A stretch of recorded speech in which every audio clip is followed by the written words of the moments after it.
Tadi juga disampaikan oleh Gerakan Nurani Bangsa perlunya evaluasi dan reformasi kepolisian yang disambut juga oleh Pak Presiden akan segera membentuk tim atau komisi reformasi kepolisian. Saya kira ini juga atas tuntutan dari masyarakat yang cukup banyak. Tetapi apabila kita mendasarkan evaluasi dan perbaikan sistem ini secara kasuistis, maka saya pastikan ini akan bernasib seperti tim pencari fakta, tim gabungan, tim independen ini itu yang sekali selesai dan tidak bisa menyentuh akar persoalan secara fundamental. Dibutuhkan seorang sosok ya. Yang satu berintegritas tinggi dan masih mendambakan polisi itu baik. Dan yang kedua, yang tahu penyakitnya polisi dan bagaimana cara menyembuhkannya.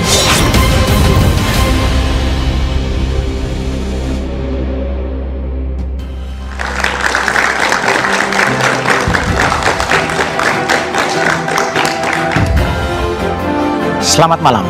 Pasca pertemuan di istana dengan sejumlah tokoh pekan lalu, Presiden Prabowo Subianto berencana melakukan reformasi di tubuh Polri. Semangat reformasi dan perbaikan di kepolisian harus menjadi pijakan guna membenahi sejumlah catatan di internal kepolisian yang juga menjadi salah satu tuntutan rakyat. Polri untuk masyarakat seharusnya bukan hanya sebatas slogan, tapi juga menjadi tugas besar dan penting bagi seluruh jajaran di institusi kepolisian. Benarkah Presiden akan membenahi dan mereformasi institusi Polri? Atau ini hanya alasan untuk melecuti kewenangan dan mengganti pimpinan di kepolisian? Inilah satu meja The Forum di balik rencana reformasi Polri.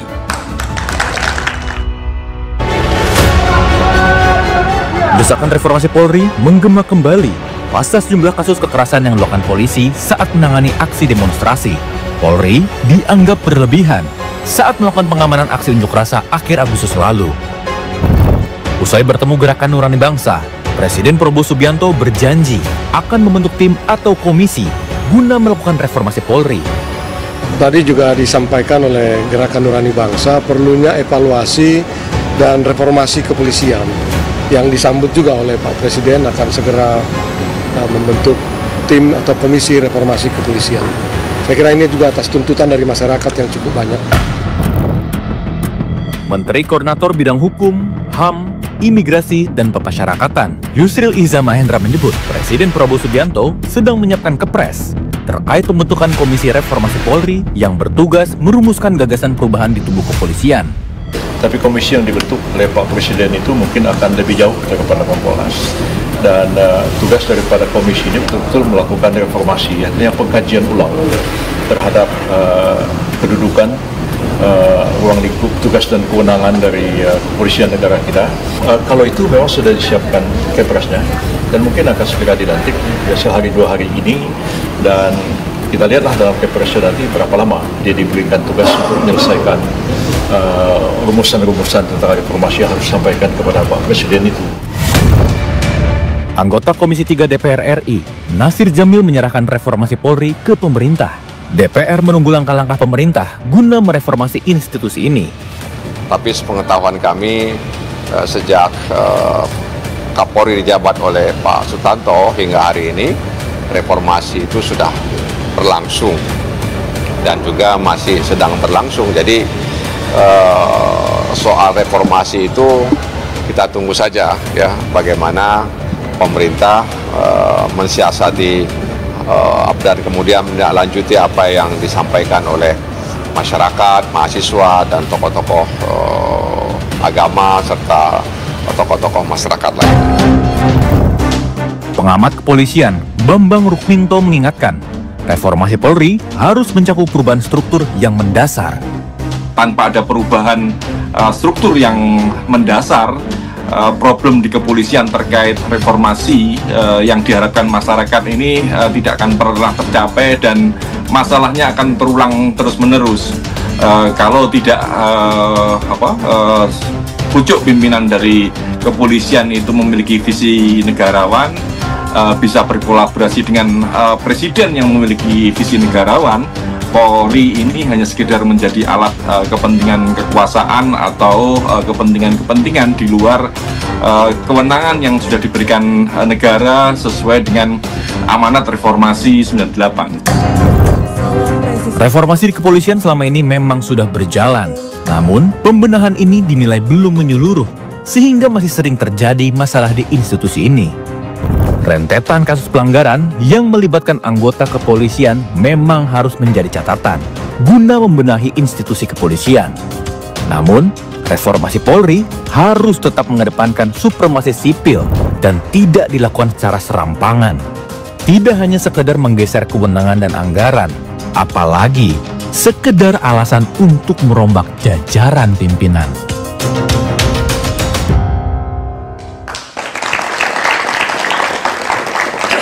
Di balik rencana reformasi Polri adalah tema Satu Meja The Forum. Malam ini telah hadir di studio dari ujung sebelah kanan Beni Kaharman, anggota Komisi 3 DPR dari fraksi Partai Demokrat. Malam, Beni. Kemudian ada Muradi, mantan penasihat Kapolri dan juga guru besar ilmu politik dan keamanan Unpad. Malam, Muradi. Di sebelah kiri saya ada Khairul Anam, komisioner Kompolnas. Malam, Kak Anam. Dan di ujung sebelah kiri ada Laude M. Syarif, tokoh Gerakan Nurani Bangsa. Malam, Bang Laude. Bang Laude, saya akan tanya, reformasi kepolisian itu satu-satunya usulan dari GNB kepada Presiden? Bukan. Nah, sebenarnya itu yang diusulkan itu dikelompokkan 3 besar. Yaitu pertama, reformasi sektor politik. Reformasi sektor politik? Ya, yang kedua adalah reformasi sektor ekonomi supaya jangan ada ketimpangan ekonomi. Dan yang ketiga itu adalah supremasi hukum, aparat penegak hukum dan lain-lain termasuk anti korupsi HAM. Disitulah ada bagian polisi. Jadi itu polisi itu hanya merupakan satu subsection dari apa yang diminta oleh Gerakan Nurani Bangsa. Tapi hanya reformasi kepolisian yang sampai sekarang tampaknya bergaung dan disuarakan oleh istana. Ya, pada saat diberikan catatan itu kepada Bapak Presiden membaca sekitar 3 halaman yang kami berikan itu, ketika melihat bagian dari ada usulan untuk perbaikan tata kelola di kepolisian dan lain-lain itu, beliau mengatakan bahwa kita ini nggak pernah ketemu ya, tapi bapak-bapak ini mengetahui pemikiran saya.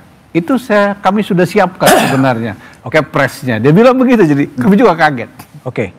Jadi artinya dari beberapa usulan dari GNB hanya satu kemudian kebetulan sama dan itu yang kemudian diambil. Ya, dari beberapa usulan salah satunya itu kan GNB juga mengusulkan bahwa supremasi sipil itu penting di Indonesia. Kepada TNI itu diharapkan juga tidak memasuki wilayah-wilayah sipil. Tetapi terus terang yang hanya mendapatkan respons dari Presiden dalam diskusi sekitar hampir 3 jam itu yang reformasi polisi. Lalu ada keputusan Presiden soal reformasi kepolisian. Itu gimana sebetulnya? Kami tidak mengetahui sebenarnya. Karena waktu itu kan kami hanya mengusulkan dan ternyata Presiden mengatakan bahwa sudah disiapkan dan saya mendengar 2 hari terakhir ini dari Prof. Yusril Iza sudah mengatakan bahwa akan ada, sudah disiapkan bahkan, ya, jadi kurang tahu tinggal pengumuman mungkin sekarang. Tinggal pengumuman? Ya. Isinya dan apa skopnya, siapa saja orangnya, wallahualam bisa. Nggak tahu juga? Nggak tahu. Cak Anam, Kompolnas, ini tiba-tiba kemudian reformasi kepolisian bergema dan tadi Ahmad Doviri kemudian diangkat sebagai penasihat khusus termasuk reformasi polisi. Gimana Kompolnas melihat itu? Ya, yang pertama-tama memang sebenarnya langkah untuk melakukan perbaikan sepanjang yang kami awasi itu berjalan terus. Misalnya begini, dalam konteks keterbukaan soal siapa anggota polisi yang melakukan pelanggaran, itu diumumkan. Setiap tahun itu diumumkan. Tahun kemarin misalkan ada 2000 sekian orang yang melakukan pelanggaran. dan ditindak etiknya, sampai ada yang juga pidana, sampai juga ada yang pemecatan, jumlahnya banyak gitu. Terus penguatan di sektor paling bawah, misalnya Polsek, itu juga dilakukan, khususnya peran Babin Kamtipmas misalnya, ya itu dilakukan. Paradigma dari paradigma penegakan hukum semata-mata menjadi paradigma pelayanan, itu juga dilakukan, proses digitalisasi dan sebagainya. Makanya kalau misalnya dibayangkan ini reformasi, ada apa dalam konteks seperti ini? Ada apa? Nah, itu yang kami juga nggak tahu, karena misalnya polisi juga nggak tahu yang direform apa? Minimal kami ya, karena itu kan berjalan terus. Oh, itu berjalan terus. Misalnya begini, kita merasa bahwa pengawasan internal sama eksternal juga belum kuat. Nah, kami minta pengawasan eksternal dan internal diperkuat misalnya.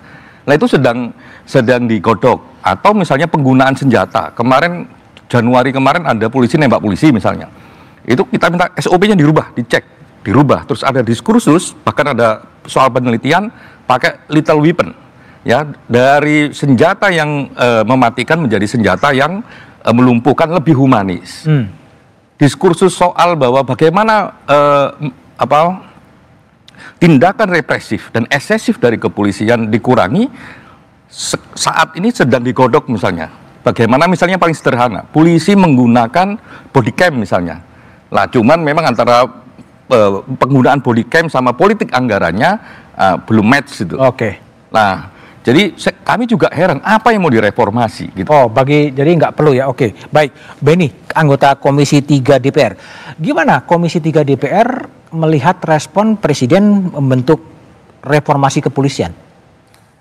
Ya, kalau saya sih melihat ini sebagai respon atas realitas kelembagaan institusi kepolisian selama ini.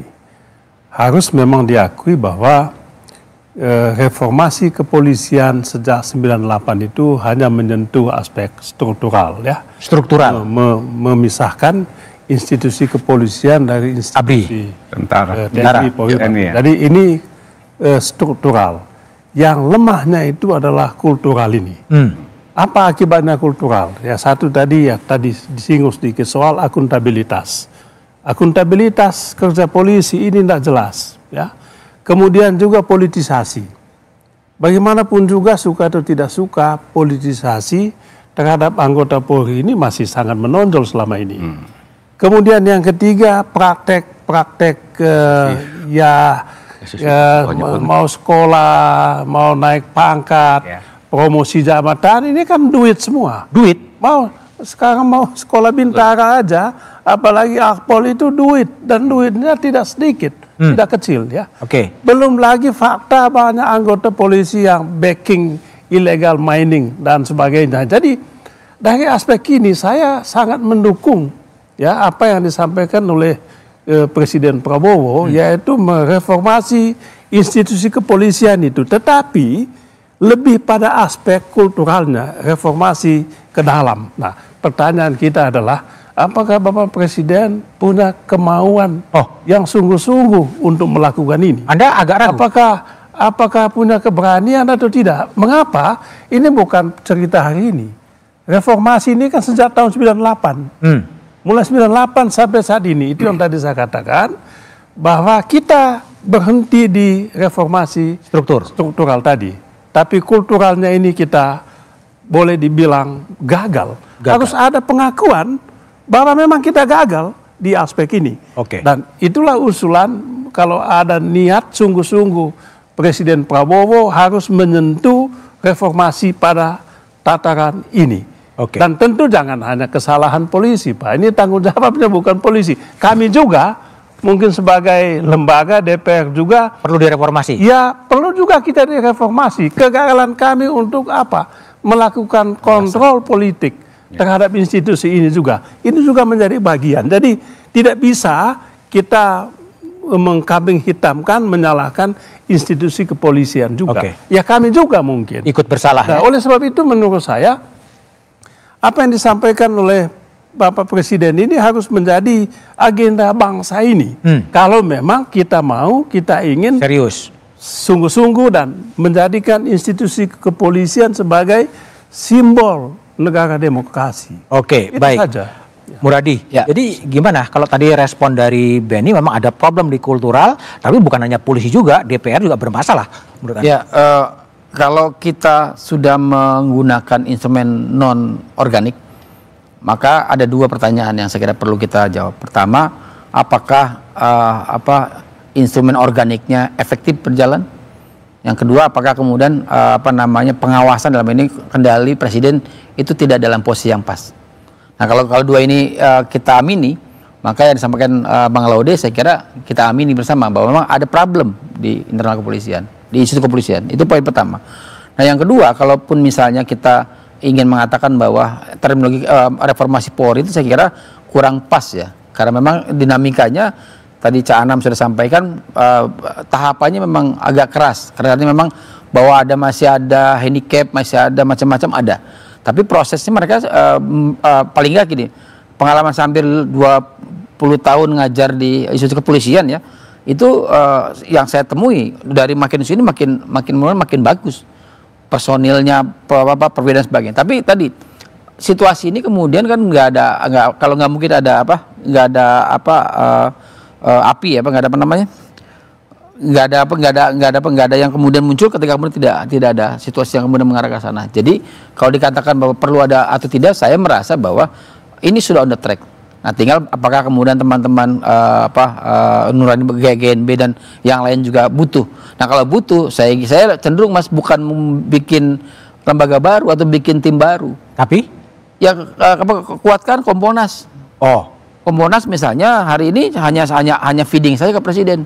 Hasil pengawasan feeding ke presiden. Padahal kalau membandingkan dengan Filipina, dengan Nigeria, Brazil, kalau bahkan itu Kompolnas punya kewenangan bahkan untuk misalnya merekomendasikan untuk diganti proses pidana, proses dan sebagainya.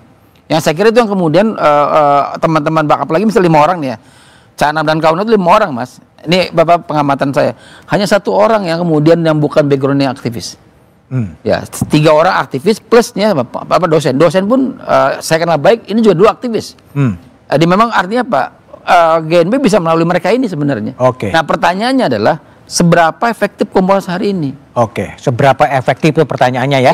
Lalu apa yang kemudian harus dievaluasi dan reformasi di kepolisian, kita bahas setelah jeda berikut ini.